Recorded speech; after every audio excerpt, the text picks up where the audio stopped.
ओम शांति। आप सबकी शांति के वाइब्रेशन वर्तमान समय पूरे ही भारत और विश्व को चाहिए। वातावरण बहुत हलचल का है और बाबा ने आप सबको इस समय पर तपस्या के लिए बिठाया है। सबकी बुद्धि में हलचल है। इलेक्शन हुए हैं ना, तो हलचल का वातावरण है और आप सभी अचल अडोल बाबा के बच्चे हैं।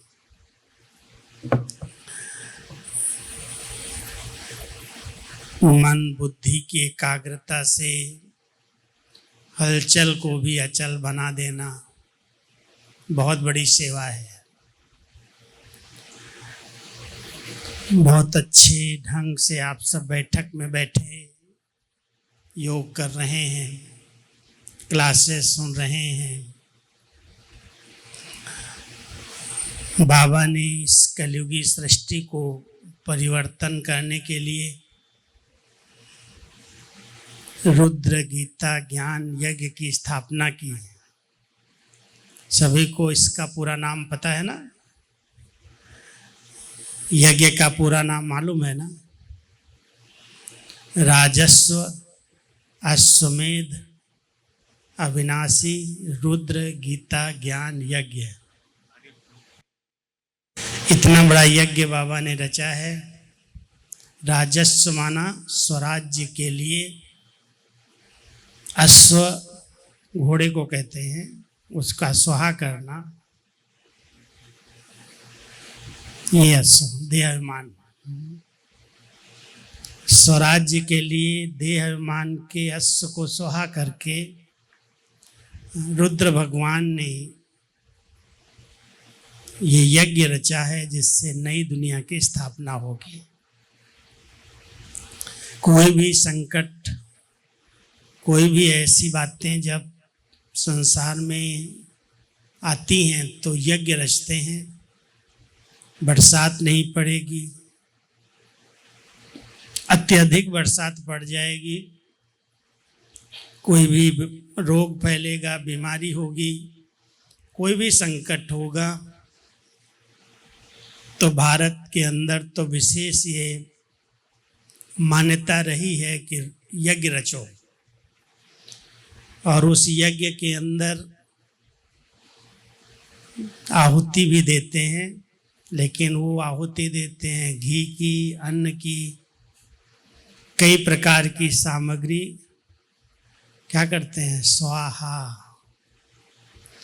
लेकिन बाबा का ये ज्ञान यज्ञ, इसमें बाबा कहते हैं मेरे बच्चों को अपनी पुरानी कमी, कमजोरी, आदतों को स्वाहा करना है। अब जब स्वाहा कर देते हैं तो उसको वापस नहीं लेते हैं।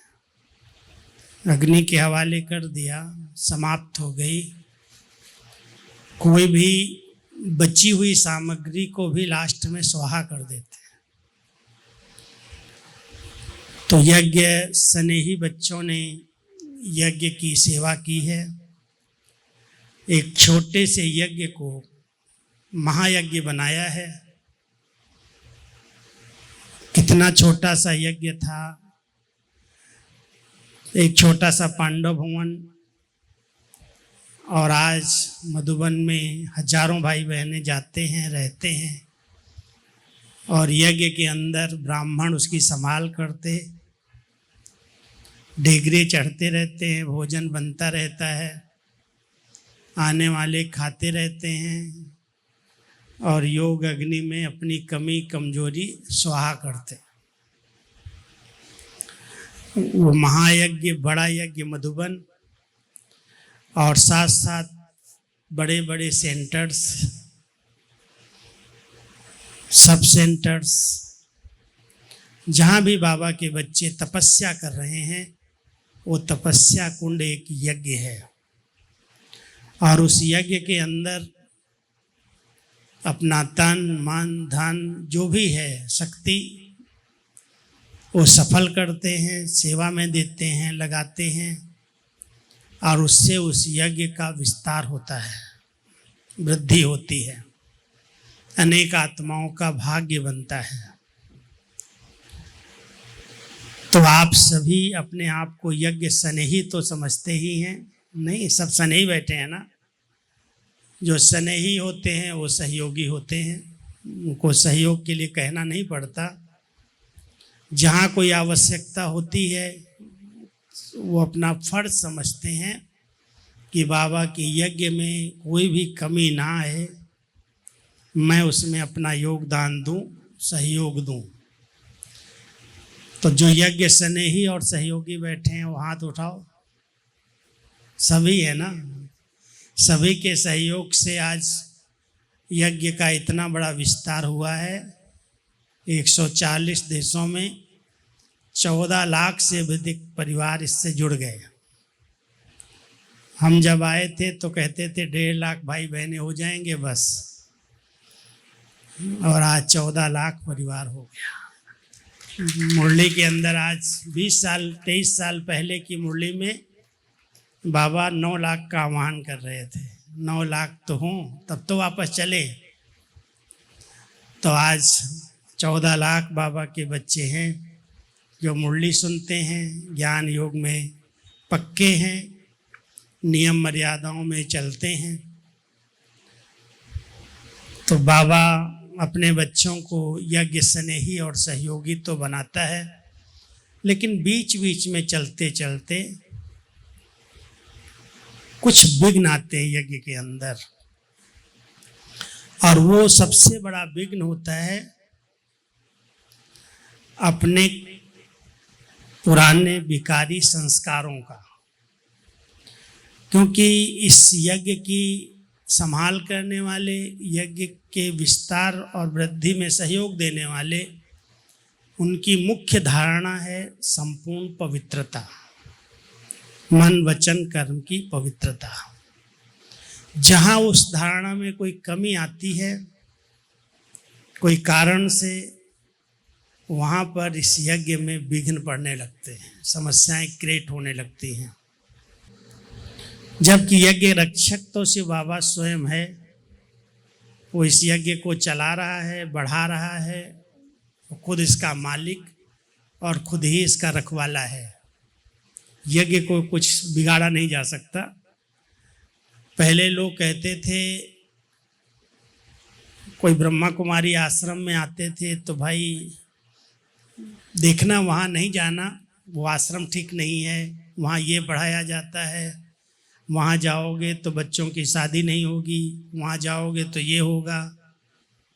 कई प्रकार की बातें लोग भ्रमित करने का प्रयास करते, लेकिन आज कहते हैं नहीं, यज्ञ तो इनका आश्रम तो बहुत अच्छी शिक्षाएं देता है, लेकिन ये व्यक्ति ठीक नहीं है। पहले यज्ञ के ऊपर उंगली उठाते थे, आज व्यक्ति के ऊपर उंगली उठाते हैं। क्योंकि अगर कोई भी बाबा का बच्चा जो बाबा को पहचानता है, उस श्रीमत में मन मत या परमत ऐड कर देता है। एक है मन की मत और दूसरी है दूसरों की परमत, और उसके प्रभाव में आ गया, श्रीमत का उल्लंघन होता है। और जिसने जरा भी श्रीमत का उल्लंघन किया, वहाँ पर अनेक विघ्न आते हैं, अनेक समस्याएं आती हैं। हमारे यादगार शास्त्रों में भी रामायण इसका बहुत सुंदर दृष्टांत बना हुआ है। संगम का ही पूरा शास्त्र है, कैसे कैकेयी के कान मंथरा भरती है। कई मंथराएं हैं, ज्ञान में भी चलने के बाद एक दूसरे के कान भर देती हैं। वहाँ जाओगी तो ये हो जाएगा, वहाँ जाओगे तो ऐसे हो जाएगा,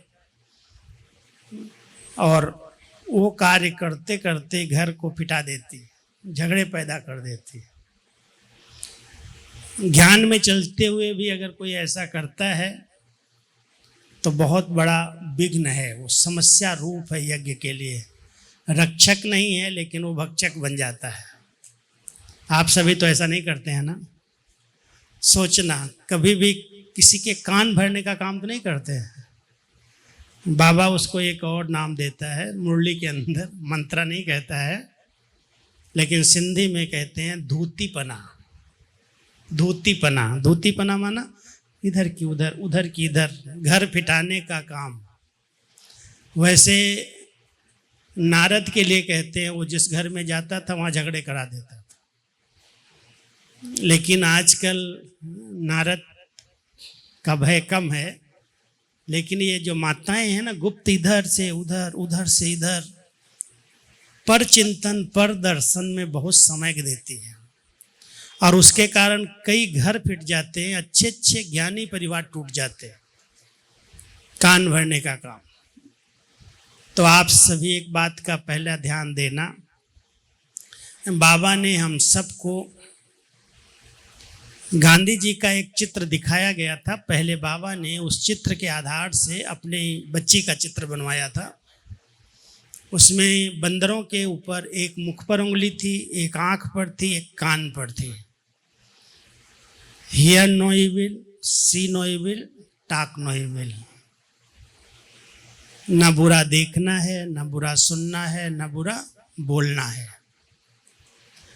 लेकिन देखा कि सुनना, बोलना, देखना, इससे भी एक महीन चीज है सोच लेना। इसलिए बाबा ने और ऐड किया, बच्चे थिंक नो इविल, सोचना भी नहीं किसी के लिए गलत, और डू नो इविल, करना भी नहीं। कर लिया तो पाप हो गया, संस्कार बन जाएगा। इसलिए सभी बाबा के बच्चों को, जो यज्ञ रक्षक बच्चे हैं, जो यज्ञ रक्षा करने की सोचते हैं कि हमें बाबा की यज्ञ में कोई विघ्न रूप न बने, उसके लिए पांचों उंगलियों को प्रयोग करो कि मुझे बुरा देखना नहीं है, बुरा बोलना नहीं है, बुरा सुनना नहीं है, लेकिन बुरा सोचना भी नहीं है किसी के लिए। और बुरा करना तो बहुत दूर की बात है। इसलिए अगर हम यज्ञ रक्षक हैं तो मैं हमेशा एक बात सोचता हूं कि अगर मैं यज्ञ रक्षक हूं तो यज्ञ रक्षक मैं कैसे कर सकता हूं? उसके लिए मुझे स्वरक्षक बनना होगा। आप सभी स्वरक्षक अपने को समझते हैं कि हम स्वयं स्वयं की रक्षा के लिए समर्थ हैं। किससे रक्षा है? दुश्मन हमारा कौन है? कोई व्यक्ति नहीं है, माया है, विकार है, इनको नाम बाबा ने दिया है। लेकिन हमारे ही कमजोर संकल्प, हमारे ही कमजोर संस्कार, हमारा ही नेगेटिव दृष्टिकोण, व्यर्थ सोचने की आदत कहीं ना कहीं हमें धोखा देती है, ऊंची मंजिल से नीचे गिरा देती है। तो स्वरक्षक पहले बनना है, तो स्वयं स्वयं की रक्षा हमें करनी है। हम सबको पता है कि इस वायुमंडल में बहुत सी नेगेटिव बातें घूम रही हैं, पता नहीं चलता है। इस हवा में, इस वायुमंडल के अंदर कितनी नेगेटिविटी है। रेडियो जब पुराने ज़माने में चलाते थे, अभी तो बहुत कम चलते हैं, तो सिर्फ एक बटन दबाते ही voice of America, voice of London, voice of Australia, voice of Russia, कहाँ कहाँ की आवाज़ आ जाती थी।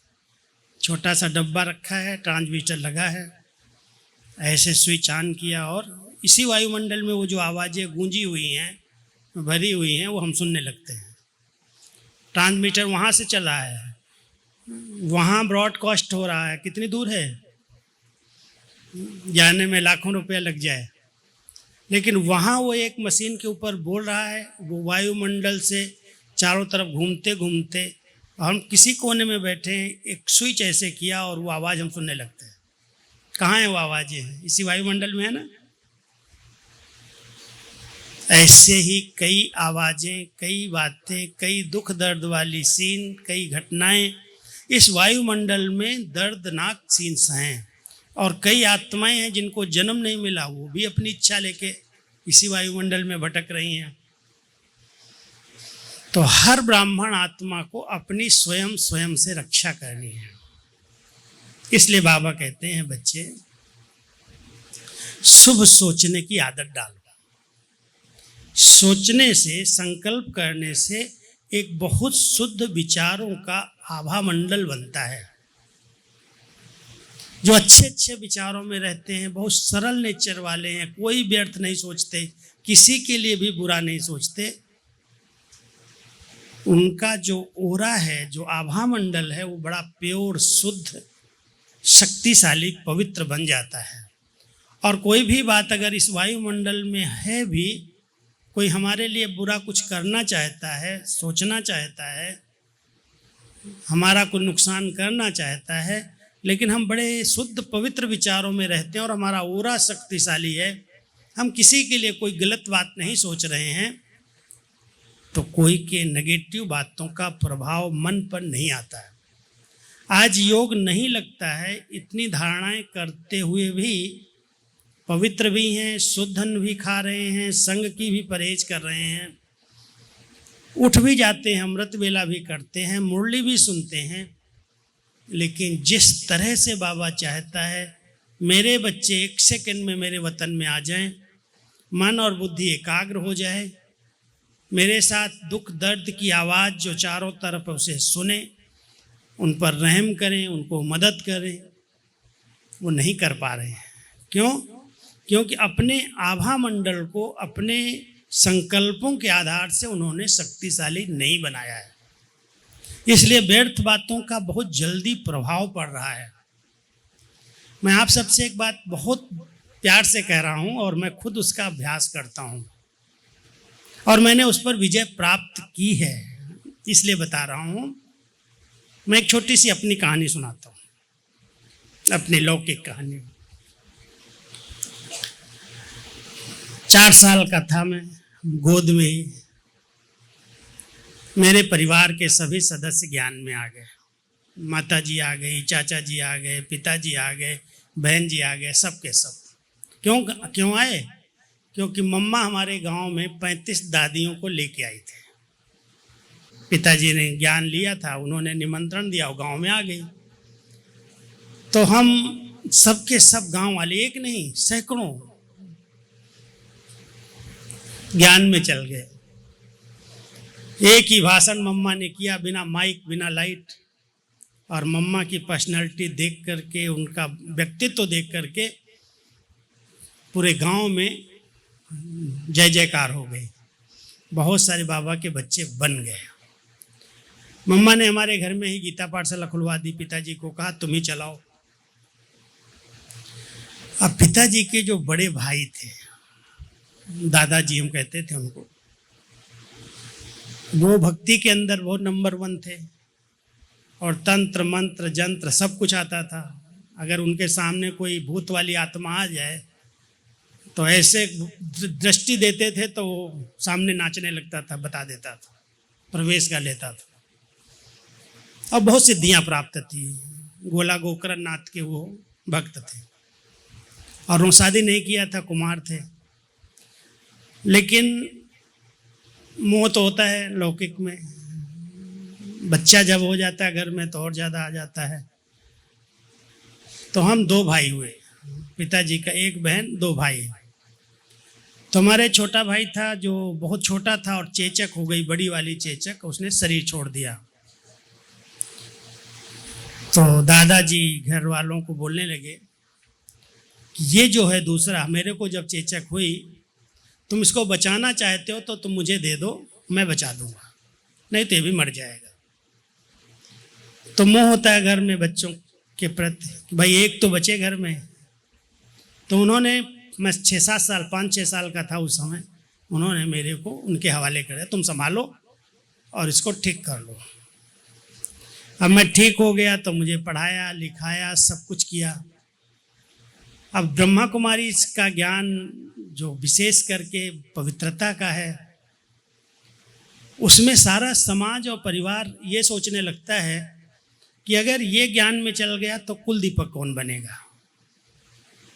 शादी नहीं होगी, बच्चा नहीं होगा, परिवार कैसे चलेगा, घर कैसे चलेगा।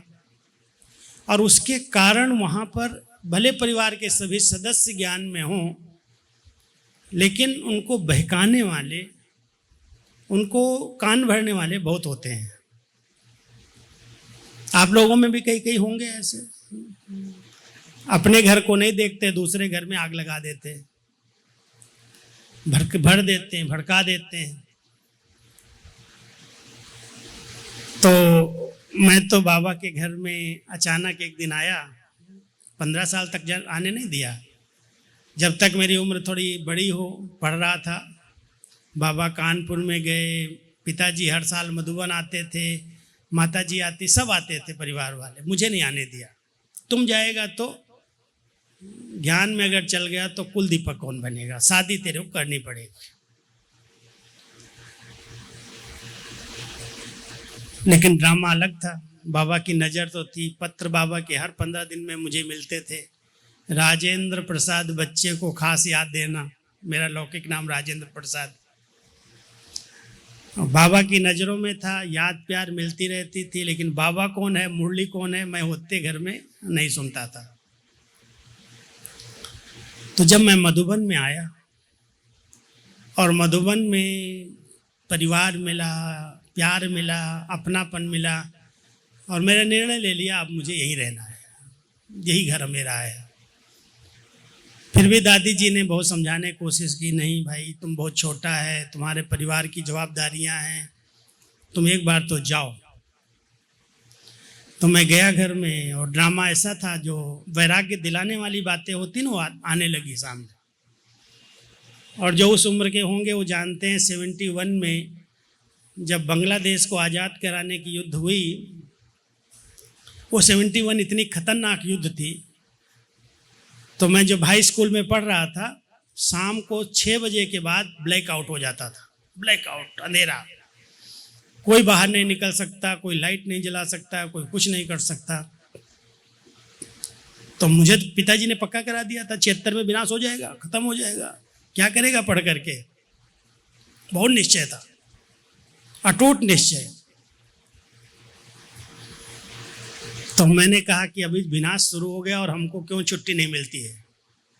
मैं हमेशा वो पेपर किया हाई स्कूल का, चाहे 3 या 4 अप्रैल 72 को पेपर दिया, और मैंने पिताजी का पत्र लिया और ट्रेन पकड़ी और मधुबन आ गया।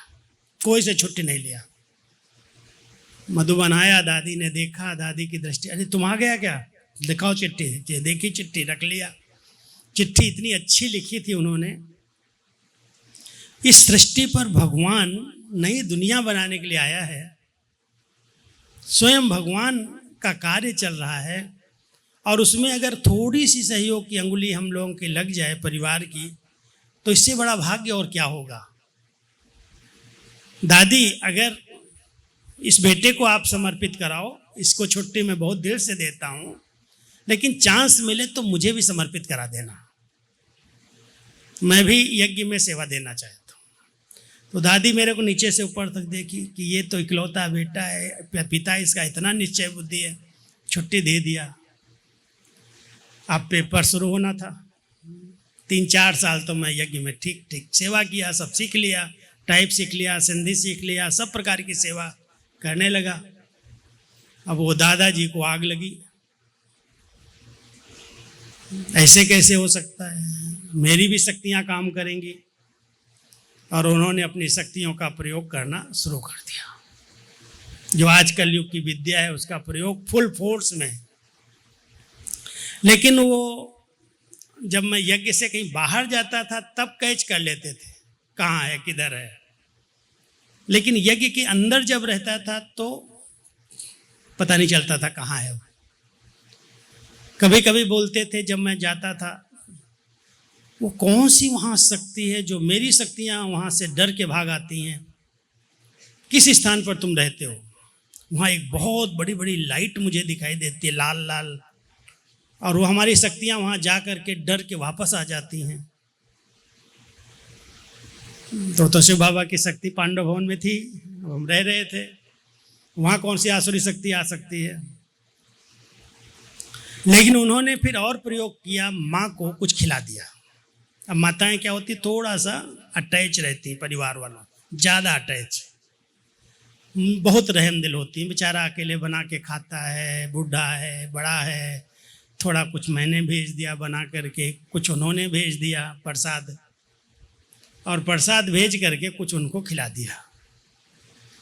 अब खिलाने के बाद वो माँ ने कभी घर से बाहर नहीं निकली, घर का पूरा काम करने वाली, बैल गाय भैंस सब संभालने वाली, खेती के सारा काम देखने वाली एक माँ, और 2 बच्चे, चाचा जी कुमार थे, पिताजी, बहन तो सेंटर पर 8 साल की थी, चली गई। मैं मधुबन आ गया। अब माता जी ने रट लगा दिया, राजू को बुला दो, राजू को बुला दो, राजू को बुला दो। अब उस समय तो टेलीफोन तो थे नहीं जो हमारे तक मैसेज आए कि आपकी माँ याद कर रही है। तो जितने दिन लगे, 5-7 दिन, जब तक मैसेज मुझे मिला तब तक माता जी शरीर छोड़ दिया।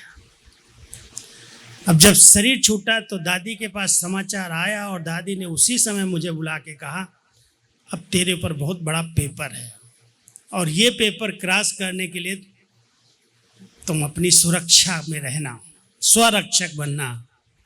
ये पाठ पढ़ाया, स्वरक्षक बनेगा तो बाबा रक्षा करेगा। क्या सोचना, बताया, ऐसे ऐसे करना, ऐसे सोचना, सिखाती तो हैं दादियाँ सब कुछ। मैं गया, घर में बहुत वातावरण टेंशन वाला था। मेरे लिए शादी के लिए कन्या भी घर में रख लिया था, भले जाए शादी करके जाएगा तो घर तो कोई संभालने वाला बहन चाहिए ना। सब प्रबंध था, वहाँ तैयारी थी। तो मैं और मेरी बहन जी, बड़ी बहन सेंटर पर थी, उनको साथ लेके गया था। तो जाते ही मैंने एक बहन संदेशी थी, उसको कहा तुम बाबा के पास जाओ, भोग लगाओ, क्योंकि वहाँ ऐसा भय वाला वातावरण था, प्यार वाला नहीं, दुख वाला भी नहीं, लेकिन भय का था। तो जब वो बाबा के पास गई, और चाचा जी को भी बाबा ने ऊपर बुला लिया, वो भी कुमार थे, पवित्र थे, उनको भी ऊपर बुला लिया, और पूरा ही दृश्य दिखा दिया बाबा ने। जबकि उस बहन को संदेशी कुछ पता नहीं था, बाबा ने दिखाया, जो माँ ने शरीर छोड़ा उस आत्मा को भी बांध के रखा गया है, जहाँ संस्कार हुआ है वहाँ वो बंधी हुई है। और मुझे दिखाया कि एक बहुत मोटा झाड़ है, रस्से मोटे मोटे हैं, इसको बांधने के लिए पूरी तैयारी है। मुझे संदेशी को दिखा रहे हैं, चाचा जी को भी दिखा रहे हैं, लेकिन बाबा इस बच्चे की सुरक्षा केवल 3 दिन तक करेगा। 3 दिन कुछ नहीं होगा इसको, और 3 दिन के बाद अगर रहेगा तो बच्चा जाने और उसकी कर्म कहानी जाने। 3 दिन की सुरक्षा है। अब हम तो 15-20 दिन की छुट्टी लेके घर से गए, मधुबन से गए थे। बाबा का मैसेज आया, चाचा जी ने उस पर और ठप्पा लगा दिया। बाबा ने हाँ यही कहा है, मुझे भी दिखाया है, तुम अपना निर्णय करो। मैंने दूसरे दिन सारे गांव वालों को कहा, जिसको आना है आ जाओ, आज ही ब्रह्मा भोजन है, माँ का भोग आज ही लगेगा। भोग लगवाया, ब्रह्मा भोजन करवाया, और तीसरे दिन जब चलने की तैयारी किया तो पिताजी कहते हैं मुझे क्या करना है, चाचा जी कहते हैं मुझे क्या करना है। हमने कहा ऐसा है, मुझे घर के अंदर सामान जो रखा है, जो आपके लिए बंधन है, वो दिखाओ। तो जब मैं घर में देखा तो माता जी ने तो गृहस्थी बना के रखी हुई थी, अंदर अंदर बिना पिताजी को बताए हुए। माताओं का मुंह होता है बच्चे की शादी जरूर करनी, बच्ची भले जाए कहीं, वो तो है ही दूसरे घर की।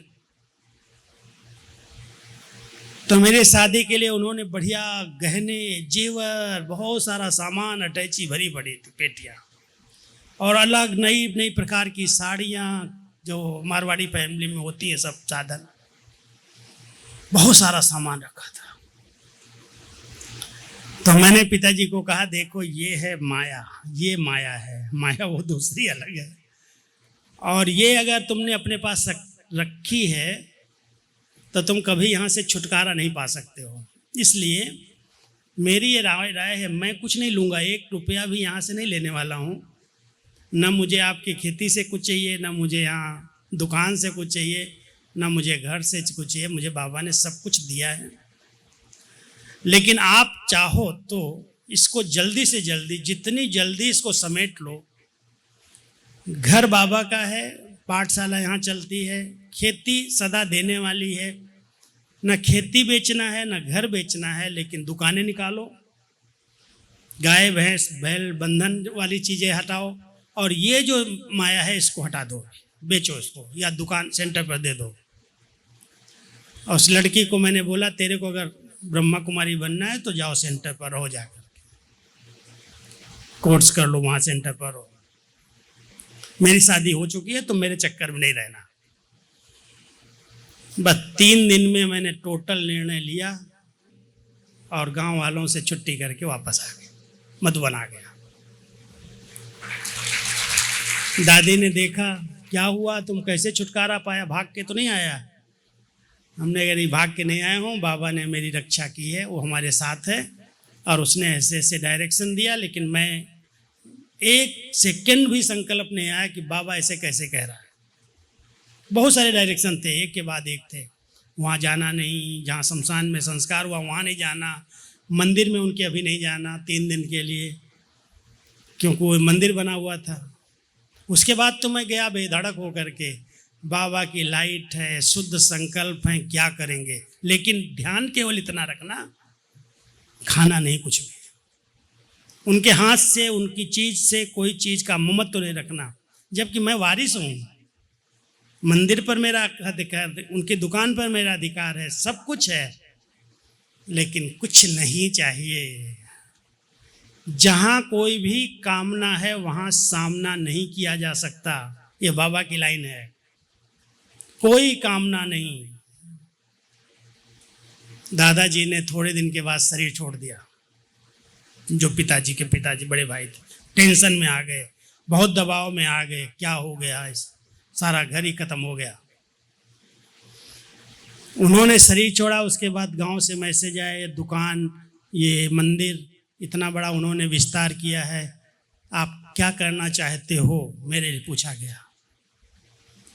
मैंने कहा, मैं वो करना चाहता हूँ, न उनका हम मंदिर बंद करेंगे, न पूजा बंद करेंगे, न हम कोई चीज़ चाहिए। हम पूरे गांव वालों को ऑफर करते, जिसको भी पूजा करनी है, जिसको भी मंदिर संभालना है, खुली ऑफर है। दे दिया मंदिर, दे दिया स्थान, कुछ नहीं लिया, 1 रुपया भी मैंने उनसे नहीं मांगा। मुझे क्या चाहिए, बाबा ने मुझे सब कुछ दिया है। मुझे पता है वो बंधन है, वो माया है। अगर जरा भी कोई इच्छा है, आज अगर पति पत्नी के संबंध में कोई टकराव हो रहा है, अपनी कामनाएं शांत कर दो, मुझे कुछ नहीं चाहिए, कोई डिमांड मेरी नहीं है, केवल मुझे पवित्र रहने दे, मुझे कुछ नहीं चाहिए। 2 रोटी खा लेंगे, बर्तन मांज के खा लेंगे, हमको न जेवर चाहिए, न तेरे कपड़े चाहिए, न मुझे कोई साधन चाहिए। कोई भी बंधन नहीं रह सकता आपके आगे। जहाँ आपकी इच्छाएं हैं, जहाँ आपकी कोई कामनाएं हैं, वहाँ पर आपको झुकना पड़ेगा, उनकी मानना पड़ेगा, मर्यादाएं टूटेंगी।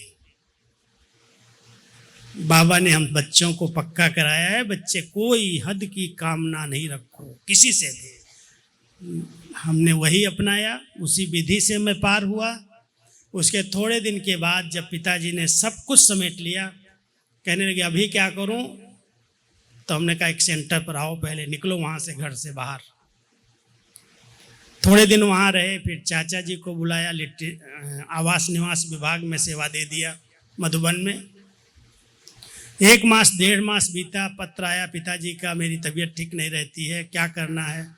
दादी को सुना रहा था, दादी कहती अरे उस बूढ़े को वहाँ क्यों बिठाया है, उसको भी बुला लो इधर। पिताजी को लिटरेचर डिपार्टमेंट दे दिया, वहाँ सेवा दे दी। चाचा जी को आवास निवास दे दिया, और घर में कुल दीपक बाबा को बनाया, आज भी है। जो गांव वाले ज्ञान में चलते थे, कुमार हैं अभी भी, उनको खेती दिया, उनको घर दिया, उनको कहा अच्छी तरह से तुम घर को संभालो, गीता पाठशाला चलाओ, मुरली मिलेगी तुमको, साधन मिलेंगे, और घर को ठीक ठाक रखो, बाबा का दीपक जलाओ, रोज भोग बनाओ, मुरली सुनाओ, क्लास कराओ, और जो खेती से निकलता है जितना आप सफल कर सकते हो करो, ने सेंटर पर दो, और अगर पैसा बचता है तो मधुबन दे दो।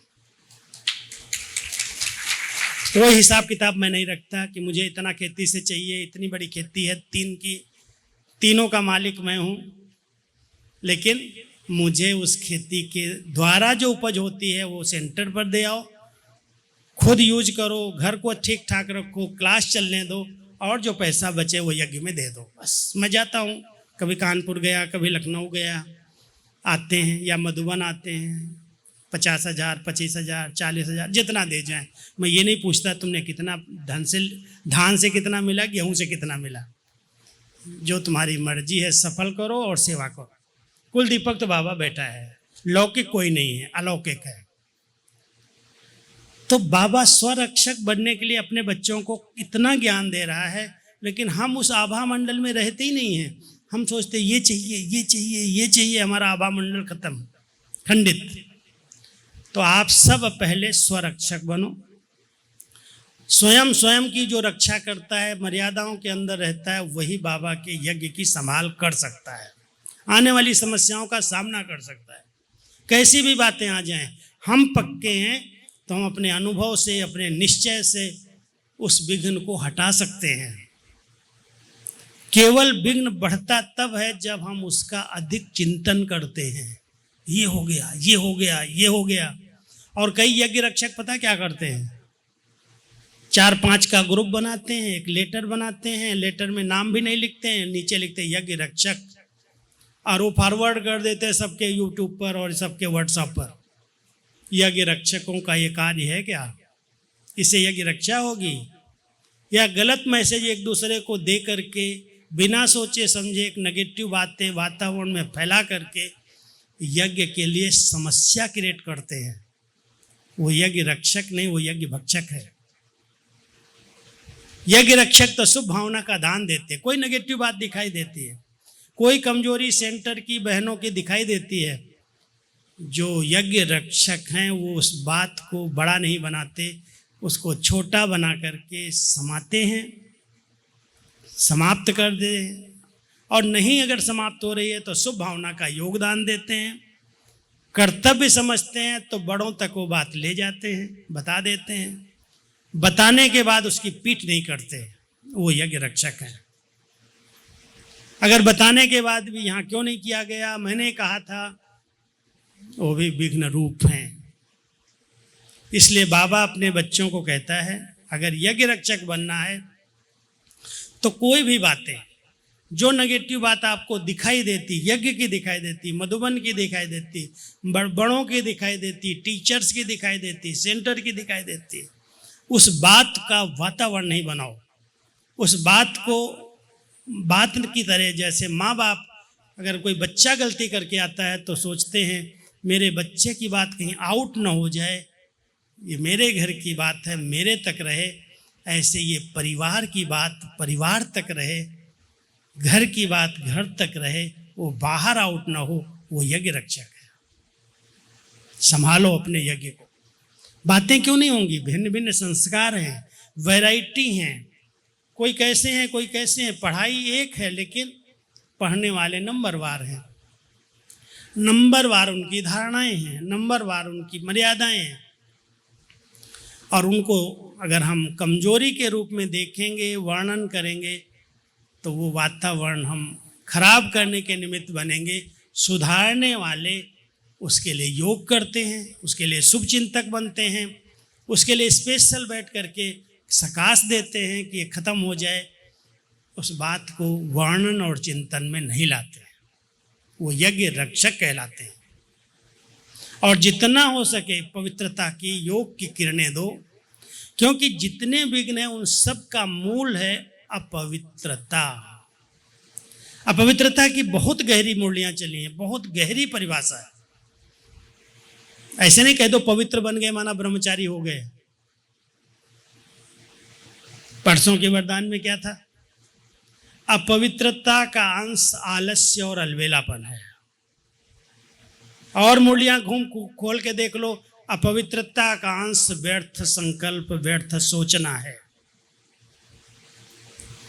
हम सब पवित्र और योगी बनने के लिए यहां आए हैं। पवित्र और योगी हैं तो यज्ञ रक्षक हैं।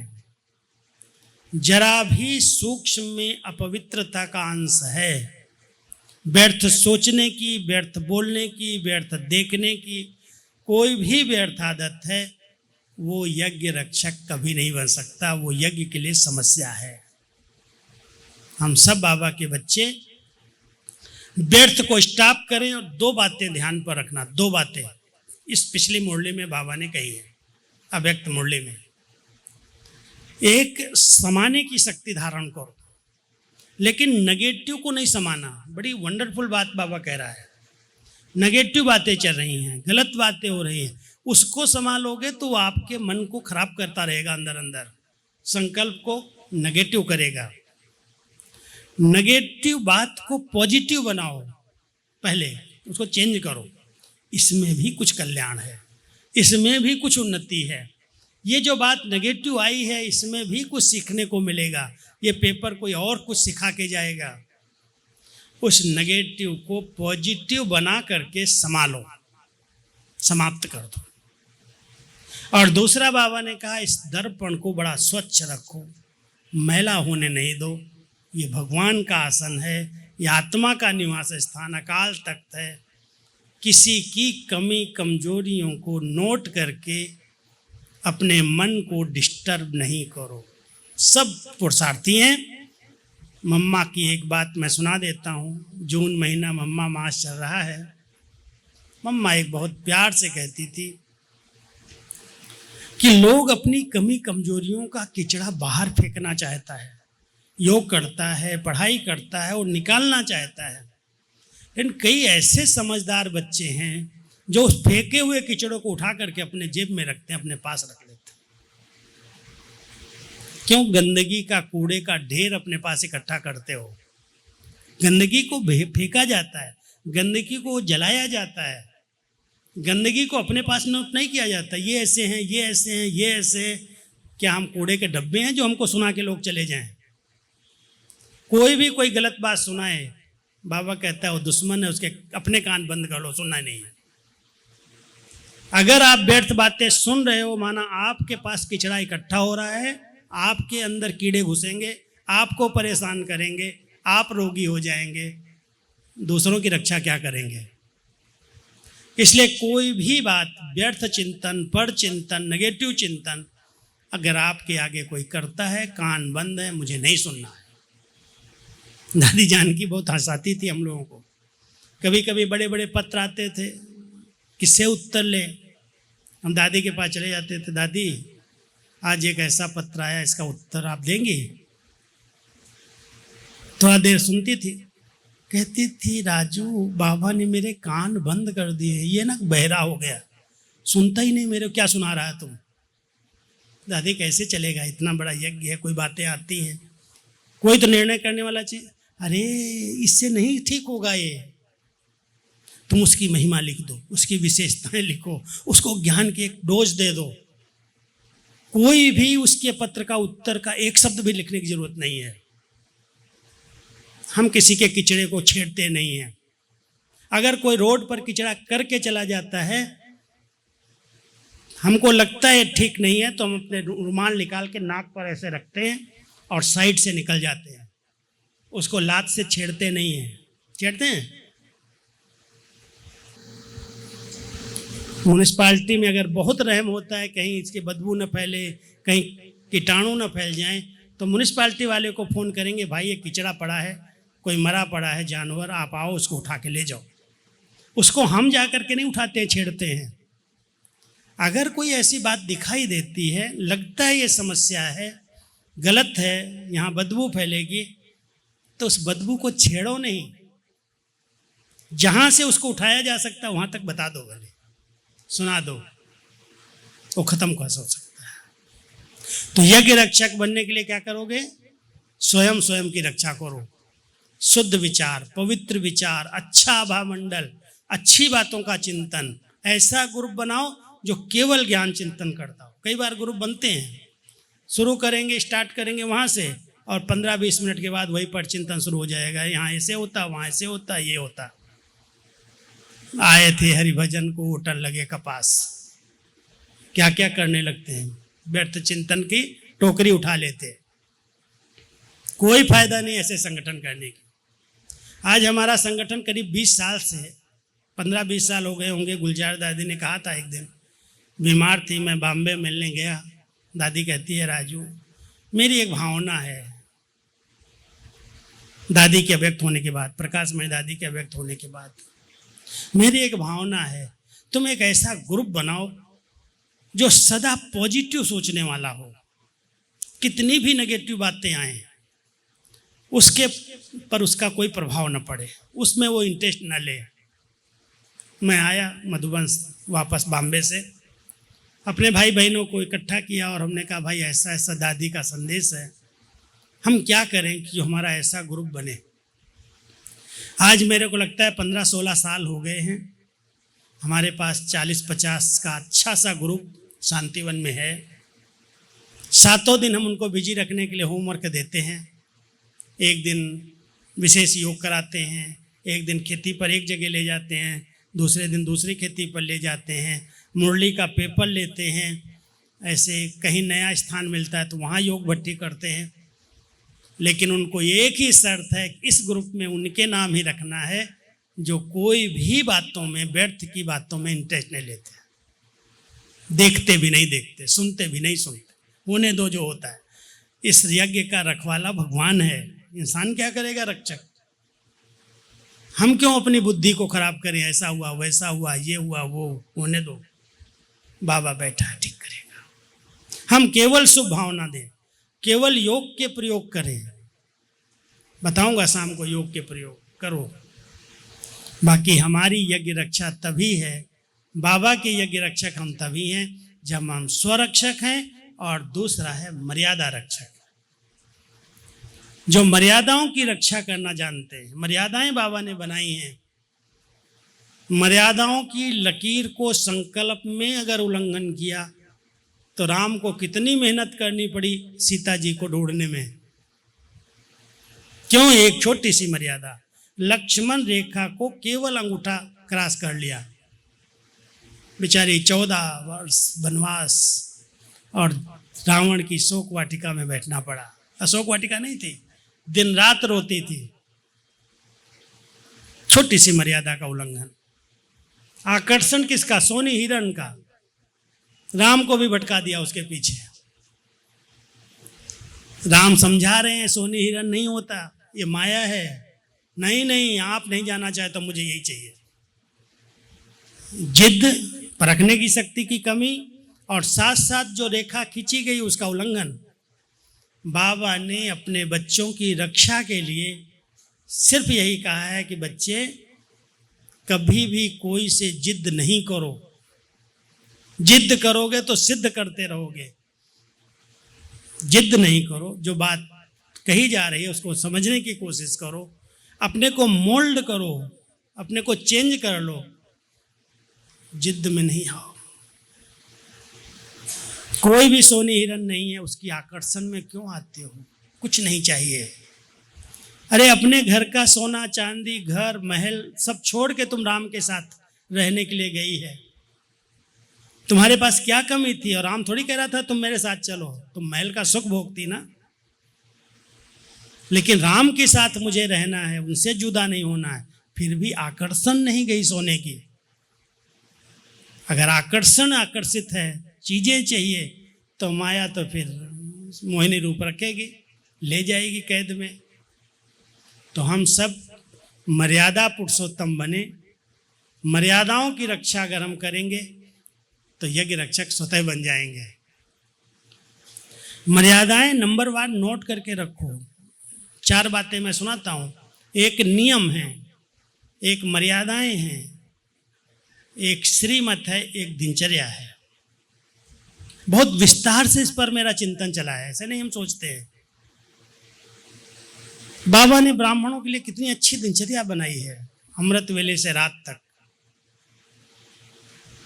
अगर कोई ब्राह्मण पक्का है, सच्चा है और उस दिनचर्या को पालन करता है, कभी उसको इस पुरुषार्थ के मार्ग में मेहनत करने की आवश्यकता नहीं है, बहुत सहज है। दिनचर्या सिर्फ पालन करें। 3:30 बजे उठे, 4 से 4:45 बजे तक मेडिटेशन करें, फिर उसके बाद शरीर को तैयार करें, स्नान पानी करें, स्वच्छ साफ हो जाए, फिर उसके बाद भगवान की मुरली सुने, भगवानुवाच्य सुने, पढ़े, और उसके बाद कर्म योगी बन करके कर्म करे। भोजन भगवान को खिला के, भोग लगा के, शुद्ध शाकाहारी सात्विक खाए और खिलाए। नमाज शाम के समय स्पेशल मेडिटेशन करे, अच्छा संग करे, और रात को बाबा को पोता मेल दे करके फिर गुड नाइट करके सो जाए। सब कर्म करने की छुट्टी है, कोई कर्म संन्यास नहीं है हमारा। लेकिन रात को क्या कर रहे हैं?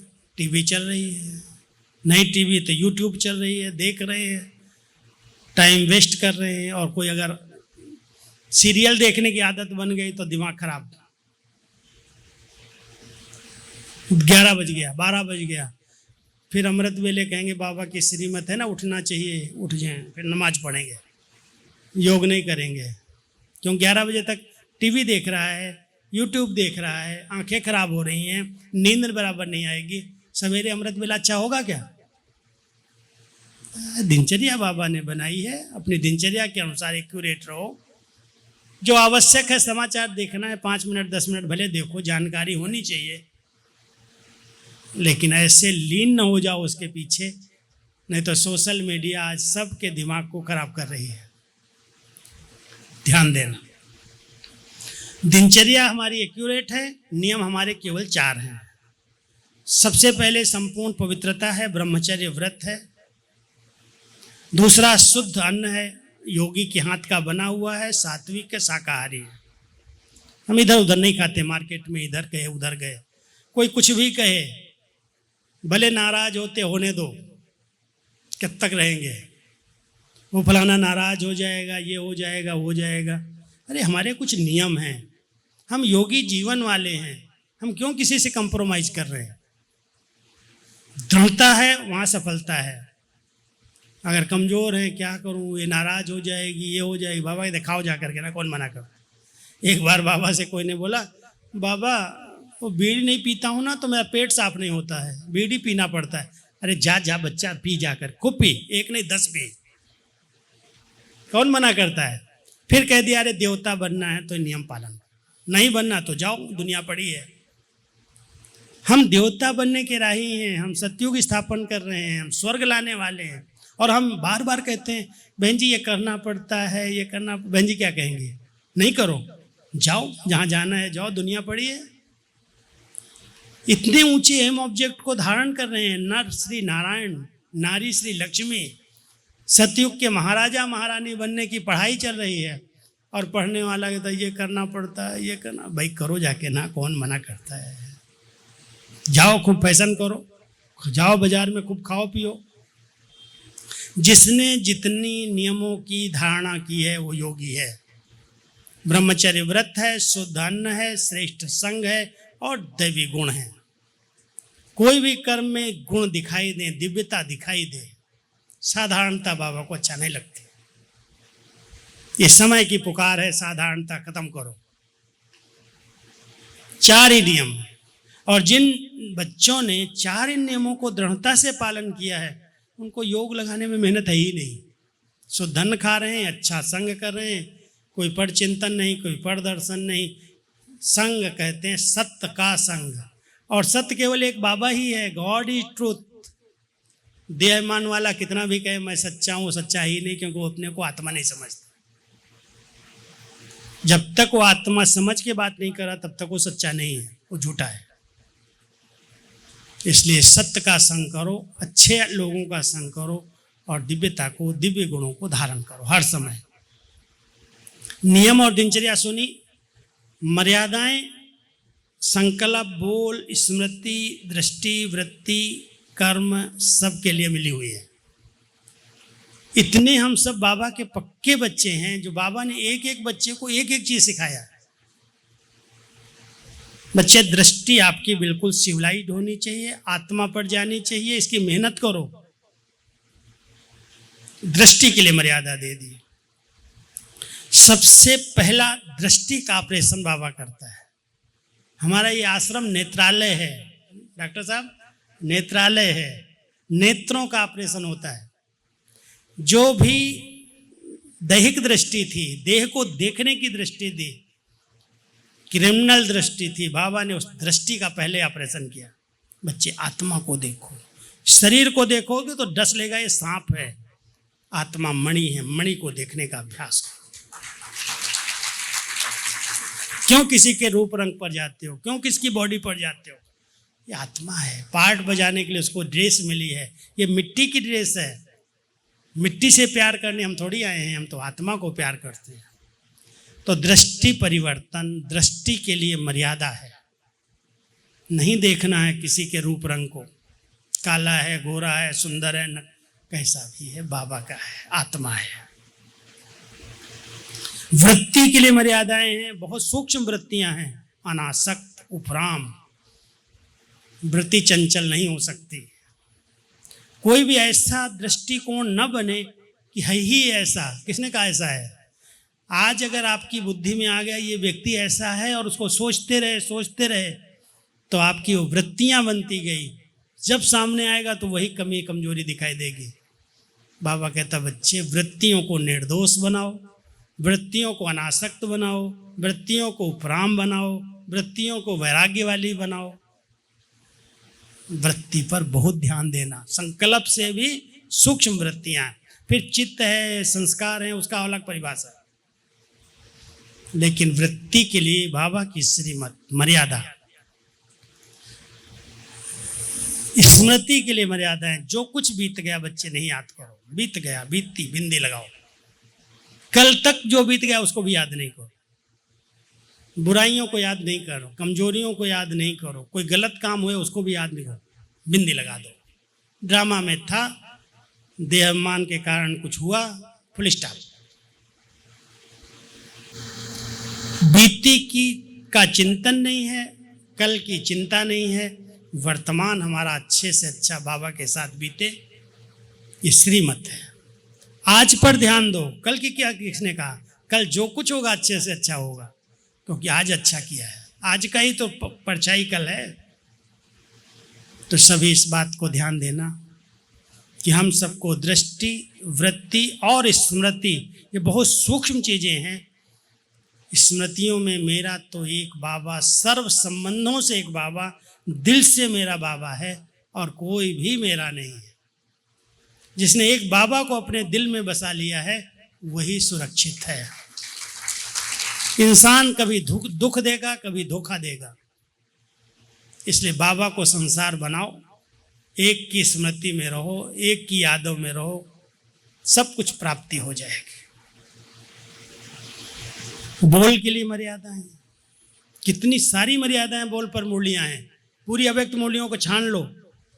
एक एक बच्चे को बाबा ने सिखाया, बच्चे क्या बोलना, क्या नहीं बोलना, कितना बोलना। कम बोलो, धीरे बोलो, मीठा बोलो। जो दूसरों के दिल को दर्द पहुंचाने वाला वो नहीं बोलो। चुप हो जाओ, शांत हो जाओ, सब ठीक हो जाएगा। नहीं नहीं, ये इसने बोला ना, मैं भी तो बोलूंगी, मैं कोई कम हूं क्या? नहीं तो कहेंगे तो झूठे इसलिए नहीं बोलते। अब तो बच्चे सहन करो, सहन करो। जहां रहना है वहां सहना है। डरो नहीं, लेकिन सहन शक्ति से शिव शक्ति बन जाओ।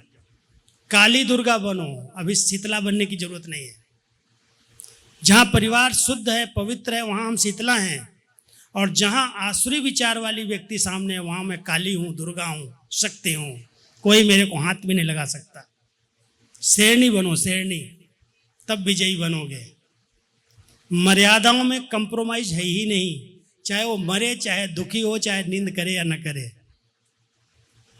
क्या करूं, मेरा पति बहुत दुखी होता है, रात भर वो नींद नहीं करता है, तड़फता है, बाल नोचता है, ये करता है, वो करता। मरने दो उसको। मैं अपनी पवित्रता की मर्यादा नहीं छोड़ सकती, क्योंकि भगवान की श्रीमत है पक्की। इतनी माताएं ताली तो बजा रही, पक्की हैं, पक्की होकर के रहो। अरे भगवान को मदद की जरूरत है। स्वर्ग बनाने के लिए, सत्य धर्म की स्थापना के लिए ये हमारी पहली धारणा है, और उस धारणा में हमारी कोई कंप्रोमाइज नहीं है, कोई कुछ भी नहीं कर सकता है। इसलिए सब अगर यज्ञ रक्षक हो तो इस मर्यादा की रक्षा करो। फिर संबंध संपर्क में आते हुए कोई से दुश्मनी नहीं है, सब अपने हैं, लेकिन न्यारे और प्यारे का बैलेंस रखना। टू मच प्यारे बन गए तो भी फंस जाओगे, और टू मच न्यारे बन गए तो भी कहेंगे सन्यासी हो गई, घर छोड़ दिया, परिवार छोड़ दिया, रचना रची, उसका ध्यान नहीं, डिससर्विस होने लगेगी। इसलिए बैलेंस, संबंध संपर्क में बैलेंस, और कर्म में सदा यही भावना है, कर्म सुख देने के लिए है, सुख दो सुख लो। तो अगर ऐसे नियम मर्यादाएं दिनचर्या पर हमारा ध्यान है, और अमृत वेले से रात तक के लिए, प्रवृत्ति के लिए, कुमारों के लिए, टीचर्स के लिए, समर्पित भाई बहनों के लिए, सब के लिए श्रीमत मिली हुई है, खाने की, बोलने की, चलने की, व्यवहार में आने की। श्रीमत सिर माथे। जिसने श्रीमत को समझ लिया वो श्रेष्ठ से श्रेष्ठ देवता बन जाएगा। श्रीमत है ही देवता बनने के लिए। तो हम सब बाबा की श्रीमत अनुसार चलते हैं। मुरली माना श्रीमत, अमृत वेले से रात तक बाबा मुरली में श्रीमत दे रहा है। उस श्रीमत का पालन करते करते हम श्रेष्ठ से श्रेष्ठ देवता बन जाएंगे। ठीक है, ये श्री की श्रीमत है, स्वयं शिव बाबा हमें मत दे रहा है श्री बनाने के लिए, देवता बनाने के लिए। तो सभी नियम मर्यादाएं श्रीमत और दिनचर्या में एक्यूरेट रह करके यज्ञ रक्षक बनो। यज्ञ को और आगे बढ़े, यज्ञ निर्विघ्न रहे, यज्ञ की हर समस्या समाप्त हो जाए। भगवान ने यज्ञ रचा है नई दुनिया बनाने के लिए। सारे दुनिया की सामग्री इसमें सुहाव होनी है। ये बाबा का बहुत बड़ा बेहद यज्ञ है, और इस यज्ञ की समाप्ति के बाद आधा कल्प कोई यज्ञ रचा ही नहीं जाएगा। भक्ति में कोई भक्ति होगी नहीं, यज्ञ होगा नहीं। फिर द्वापर से समस्याएं शुरू होंगी, छोटे छोटे यज्ञ रचना शुरू हो जाएंगे। तो भगवान इस समय यज्ञ रच के हम सबको कहता है, मेरे बच्चे अभी यज्ञ की संभाल करो, यज्ञ रक्षक बनो, लेकिन यज्ञ रक्षक बनने के लिए स्वरक्षक और मर्यादा रक्षक जरूर बनना। ओम शांति।